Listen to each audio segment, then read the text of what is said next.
बिस्मिल्लाहिर्रहमानिर्रहीम। दारा एजुकेशन के माई सीक्वल के सेशन नंबर 10 में आज हम जो डिस्कशन करने जा रहे हैं वो है यूजिंग जॉइंट्स के ऊपर। बहुत इम्पॉर्टेंट है क्योंकि आप स्कैटर टेबल्स, अगर आप RDBMS की बात कर रहे हैं और आप कह रहे हैं जी कि ये रिलेशनल डेटाबेस मैनेजमेंट सिस्टम जिसमें डाटा जो है वो मोर देन 1 टेबल्स के अंदर स्टोर होगा, तो अब नेक्स्ट क्वेश्चन ये उठेगा कि आपने प्राइमरी की भी बना ली हैं, फॉरेन कीज़ भी बना ली हैं, अब ये डाटा इन दो जगहों से कैसे रिट्राइव होगा। तो इसके लिए हमें सबसे पहले तो डिसाइड करना होगा कि आपके पास डिफरेंट किस्म के जॉइंट्स क्या हैं, फिर इक्वी जॉइंट से क्या मुराद है, इनर जॉइंट क्या होते हैं, आउटर जॉइंट, सेल्फ जॉइंट, फिर सेलेक्ट की क्यूरी लगा के इसकी सिंगल सेलेक्ट क्यूरी के साथ किस तरह काम परफॉर्म करना है। Data is often spread across multiple table, जिस तरह हमने शुरू में बात की। Sometime it become necessary to retrieve data from one table based on the information present in other tables. जैसे आपके पास एक प्रोडक्ट है और उसके कई कलर्स हैं। हमने पहले दिन आपसे बात की कि आप जितने भी इसके कलर्स हैं या कैटेगरीज़ हैं या साइज़ हैं या इसकी कोई इन्फॉर्मेशन और है, आप इसको कहाँ स्टोर करवाएंगे, आप इसको एक अलहदा से टेबल्स के अंदर स्टोर कराएंगे। अब सबसे पहले हमने ज्वाइनिंग समझनी है। Combining 2 or more records of different tables, एक या एक से ज़्यादा टेबल्स के रिकॉर्ड्स को आपस में ज्वाइन करना फ्रॉम द सेम डाटाबेस, और एक ही डाटाबेस के into one comprehensive structure is known as the joining of table. अगर आप एक डाटाबेस के अंदर मोर देन 1 टेबल्स को एक ख़ास स्ट्रक्चर के तहत इकट्ठा करना चाह रहे हैं, such kind of thing is known as the joining of tables.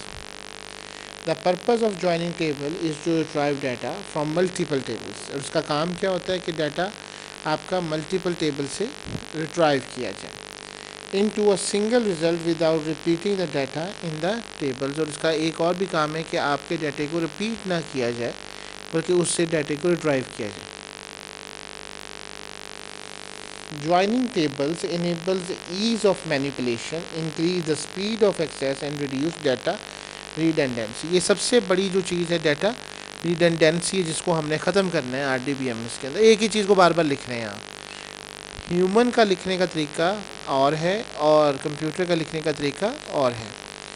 हमें चाहिए उसी तरह से ये कि जिस तरह ह्यूमन सोचता है कि हर चीज़ को बार बार लिखा जाए, बताया जाए, लेकिन कंप्यूटर में जब हम स्टोर करेंगे तो हम उसमें ये ख्याल रखेंगे कि रिडेंडेंसी ना हो। The concept of joining tables is to display a single table that will be derived from the base of all related tables linked to each other with the common attribute।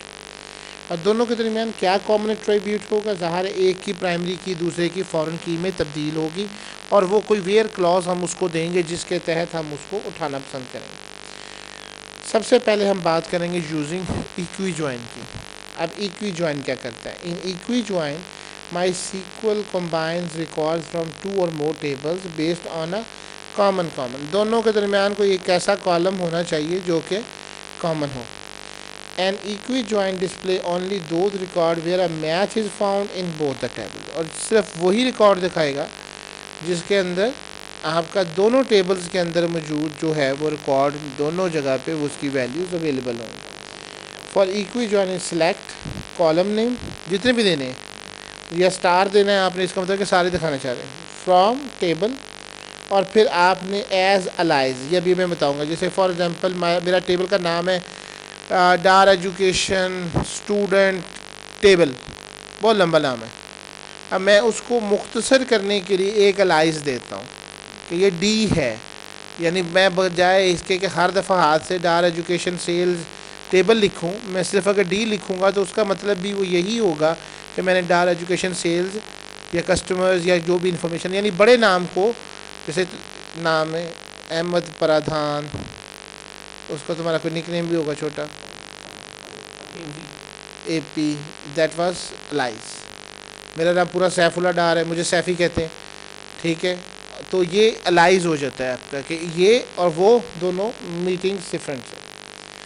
Select हो गया an alias, specify the reference name for a table.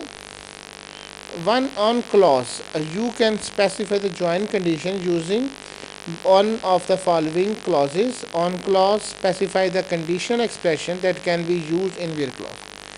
कौन सी आपकी condition लगेगी। अब देखें हम एक display the first name, department name and designation name of all employees from the employee details and the employee department. हम क्या करना चाह रहे हैं कि हम देखना चाह रहे हैं department name, first name and designation of all employees from employee detail and employee department of employee database. अब देखें कमांड क्या होगी, सिलेक्ट एम्प्लॉय डिटेल्स, पहले उस टेबल का नाम, जिस तरह हमने लास्ट टाइम में फॉरन की के वक्त भी दिए थे कि पहले आपकी टेबल का नेम, फिर वो कॉलम नेम। अब ये जो ई इसने किया है, ये ई को अलाइज किया इसने, ई एफ नेम, सॉरी नहीं ये तो कॉलम नेम हो गया ना, employee underscore department dot D name, employee department dot designation, ये एक आ रहा है एम्प्लॉय डिपार्टमेंट से, ये एम्प्लॉय डिपार्टमेंट से आ रहा है, और ये एम्प्लॉय इसमें फर्स्ट नेम और इसका जो नाम है वो आप ये डी नेम है, फ्रॉम एम्प्लॉय डिटेल्स और employee departments where employee details dot E I D is equal to employee department. ये हमने इस तरह से काम इसको परफॉर्म किया था, तब हमारे सामने ये इस तरह से रिज़ल्ट आ जाता है, ई अंडरस्कोर एफ नेम और फिर इसका डिपार्टमेंट नेम और फिर इसका research name. This is known as a equi join, जो आपने पहले पिछले लेक्चर में भी किया था। और उसमें इक्वी जॉइन इसको इसलिए कहते हैं, इसमें जॉइन का कीवर्ड आपने कोई नहीं यूज़ किया, वेयर की क्लॉज के अंदर आपने इक्वल का इस्तेमाल किया, जहाँ पे एक कॉलम का नेम और दूसरे कॉलम में EID और EID, यानी एक की प्राइमरी की और दूसरे की दोनों मैच हो जाएं, that was known as the equi join. ये हमने पिछले लेक्चर में बड़ा तफसील से इसको बनाया था, अगर आपने देखना हो तो लास्ट लेक्चर को अच्छी तरह से दोबारा देखें। हमारा अब कंसेप्ट आ रहा है using inner join. The most common join operation used in application is an inner join. An inner join creates a virtual table by combining the field of both tables that satisfy the query for both the tables.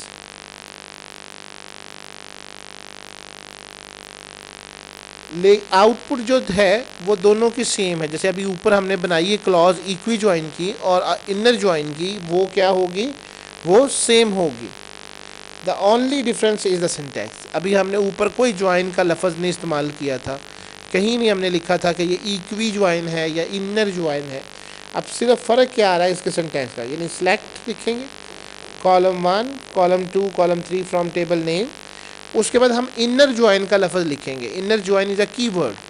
Inner join table name 2 जो देनी है आपने, on table name 1 dot primary key field and is equal to table name dot 2 foreign key. Inner join creates a virtual table by combining the fields for the both. अब देखें हमने पहले बनाया था, हमने उस वक्त वेयर की कंडीशन इस्तेमाल की थी यहाँ पे। अब सिर्फ हमने employee detail dot EF name, employee detail dot D name, employee department सब कुछ वैसे लिखा, फ्रॉम पहले वो टेबल जिसमें करना है एंड देन इनर ज्वाइन लगा के एम्प्लॉय डिपार्टमेंट ऑन, फिर ऑन के बाद हमने वो कंडीशन देनी है जिसके ऊपर हमने काम करना है। अगर आपने इसको हमने देखना है तो हम एक छोटा सा डेटाबेस एक न्यू बनाते हैं।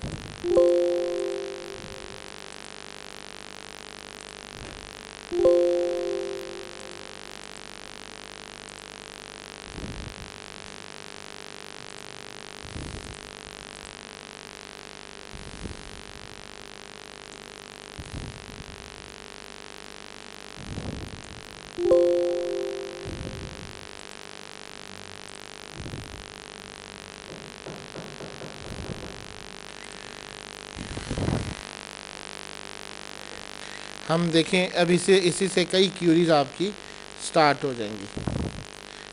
मैं फिर रिपीट कर रहा होता हूँ इसीलिए ताकि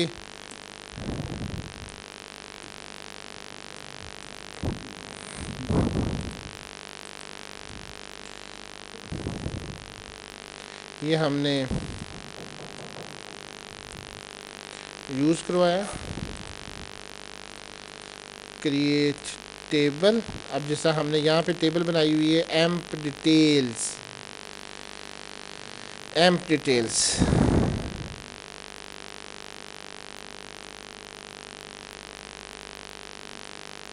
सबसे पहले हमने EID बनाया, इंटीजर प्राइमरी की ऑटो अंडरस्कोर इंक्रीमेंट एक हो गई। फिर आगे हमने दिया हुआ EF नेम,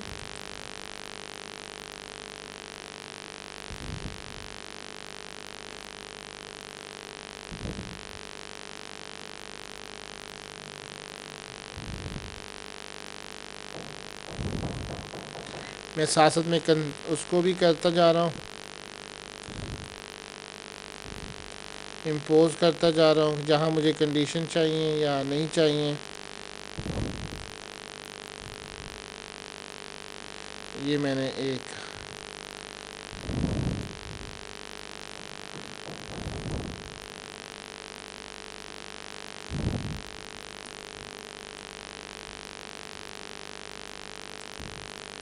मैंने एक टेबल बनाता जा रहा हूँ और मैंने कंटेक्ट और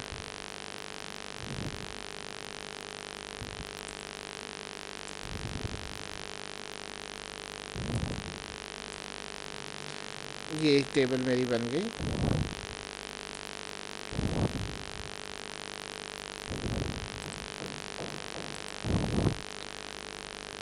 अब इसमें इंसर्ट करें, insert into amp underscore details.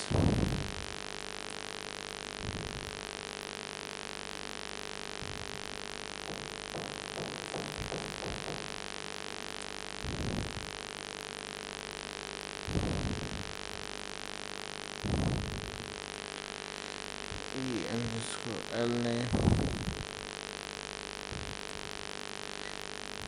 क्योंकि हमने उसको ऑटो इंक्रीमेंट पे रखा हुआ है इसलिए बकाया सारे कॉलम मुझे देने होंगे।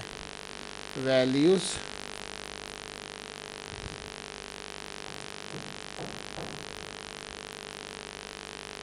ये मेरा फर्स्ट नेम आ गया, लास्ट नेम आ गया।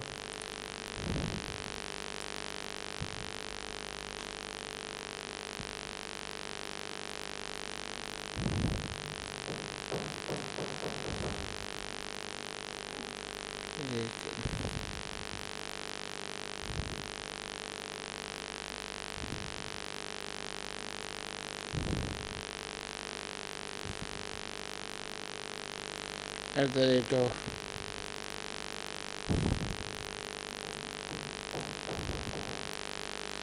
पहला रिकॉर्ड इंसर्टेड हो गया।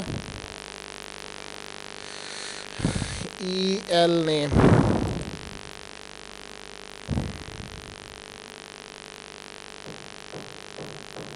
यहाँ आपने गलती की।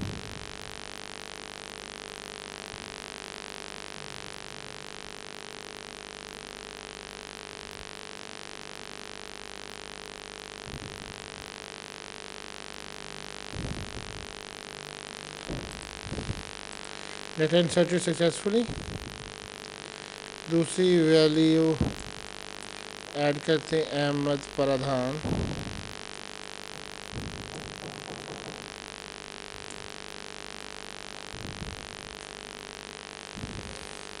फेक डेटा बेशक डालें लेकिन कोशिश किया करें कि सही वैल्यूज़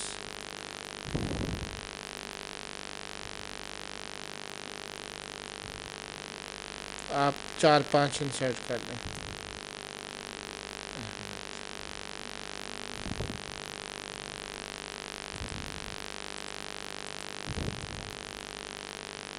नोरिता,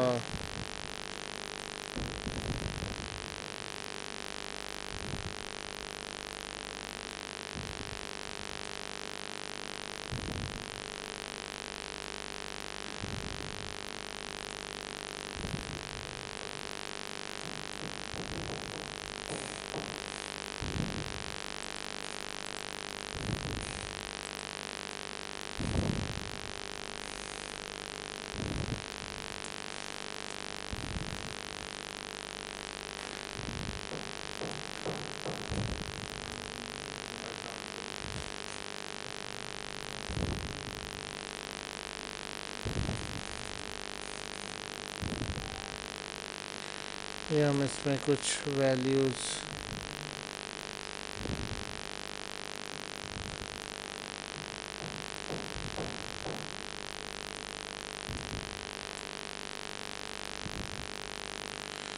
तो हमने इसके अंदर ये रिकॉर्ड इंसर्ट कर दिए। अब चेक कर लें कि क्या हमारा वैल्यूज़ जो हैं वो अकॉर्डिंग टू दैट आ चुकी हैं।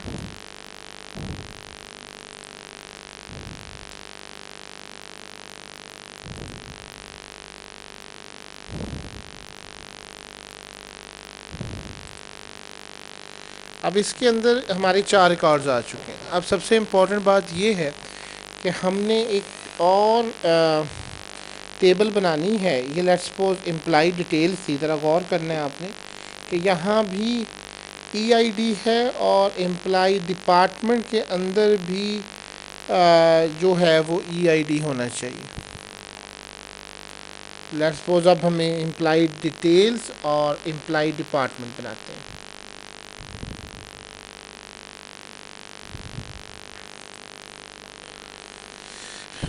क्रिएट टेबल एम्प्लाई अंडरस्कोर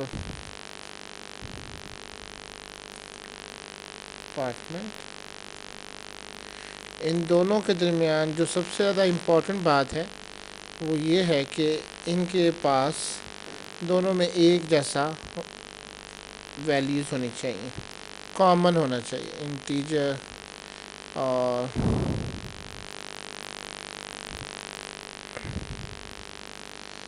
ठीक है। और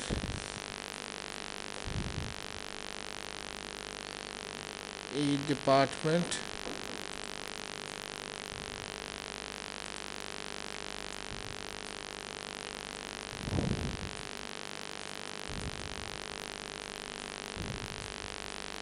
डिपार्टमेंट नेम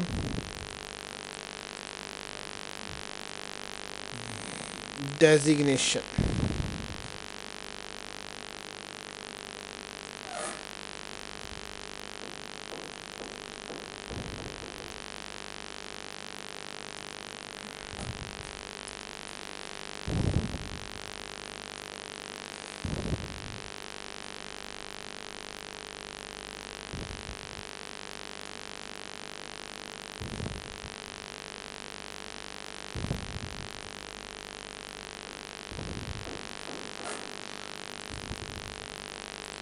ओके डन। हमारी टेबल जो है वो क्रिएट हो गई है दूसरी। अब इसके अंदर इंसर्ट करते हैं, insert into amp underscore department values. अब जो पहला आदमी है जैसे सैफुल्ला, ये है फैकल्टी में और इसका डेजिग्नेशन जो है वो लेट्स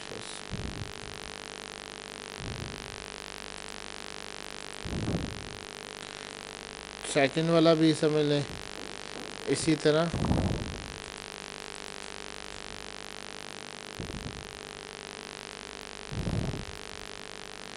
एडमिन में एडमिन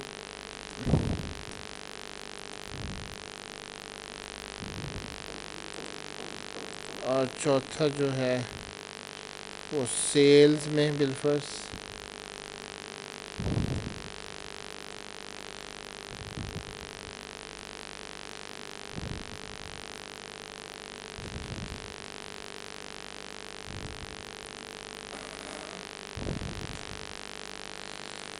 लेट्स सपोज जो 1 है वो समझ लें HR डिपार्टमेंट में भी है, उसके साथ और डेजिग्नेशन भी तो दिया हुआ है ना, और भी तो आ सकते हैं।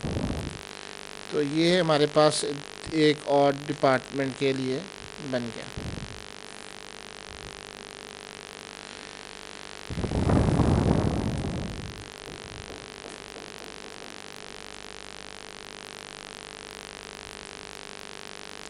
सो वी हैव रिकॉर्ड्स हियर। अब हमने ये करना है कि उनकी डेजिग्नेशंस के ऊपर अब दोनों टेबल के दरमियान हम इनर ज्वाइन लगाने जा रहे हैं। ये बड़ा गौर से इसलिए मैंने ये सारा बनाया है। सबसे पहले तो मैं ये देखना चाहता हूँ कि डिपार्टमेंट का नाम क्या है, एम्प अंडरस्कोर डिटेल्स डॉट, अब इंटेलिजेंस नहीं आएगी आपकी, तो आपने खुद ही जो है F name amp underscore details dot L name amp underscore details dot address, जितने भी दिखाने हैं। और इसमें से दूसरे में से मैं amp underscore department dot D underscore name amp underscore department, दूसरी टेबल के डाटा को लिख रहा हूँ एम्प अंडरस्कोर डेजिग्नेशन। दो मुकम्मल हो गए। फ्रॉम, अब पहली टेबल का नाम डालें एम्प अंडरस्कोर डिटेल्स, और उसके बाद ये आपने लफ्ज़ लिखना है यहाँ तक, इनर ज्वाइन। इनर ज्वाइन किसके ऊपर लगा रहे हैं, इनर ज्वाइन किसके ऊपर लगा रहे हैं, एम्प डिपार्टमेंट पे।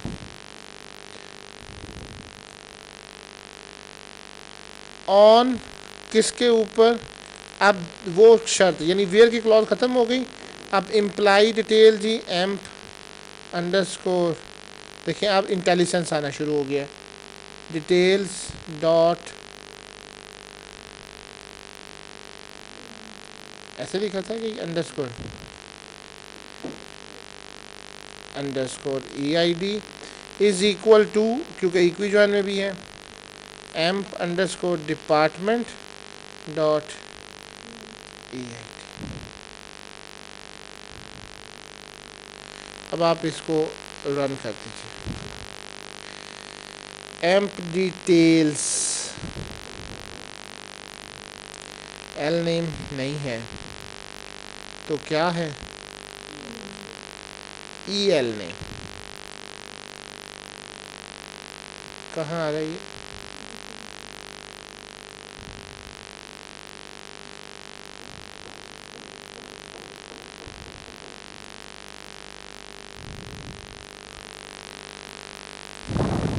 ओके।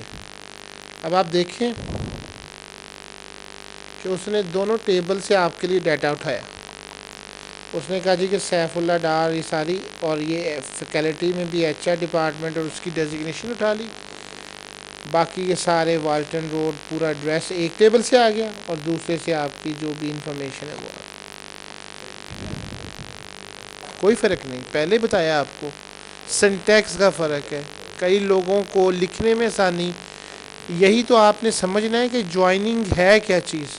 आपको अगर लफ्ज़ ज्वाइन नहीं लिखा और आपने वेयर की क्लॉज लगा के दोनों के साथ कर दिया, तब भी वो इक्वल ज्वाइन है। इक्वल ज्वाइन और inner join are the same one. What is the difference between the both is the syntax difference. एक के अंदर लफ्ज़ इनर ज्वाइन लिखा जाता है, जबकि दूसरे ज्वाइन में ज्वाइन का कोई कीवर्ड इस्तेमाल नहीं होता। आगे जो आपके पास आउटर ज्वाइन और बाकी ज्वाइन आ रहे हैं वो डिफरेंट ज्वाइंस हैं, लेकिन आप क्योंकि ज्वाइनिंग बाकी पढ़ने जा रहे हैं तो पहले आपको ज्वाइन समझा रहे थे कि आप इक्वी ज्वाइन से मुराद वही है जो हमें पहले लास्ट पे की। आज मैंने वही चीज़ों को दरमियान में करके इनर ज्वाइन का कीवर्ड लगा के आपके लिए यही काम परफॉर्म किया। इंशाल्लाह इन द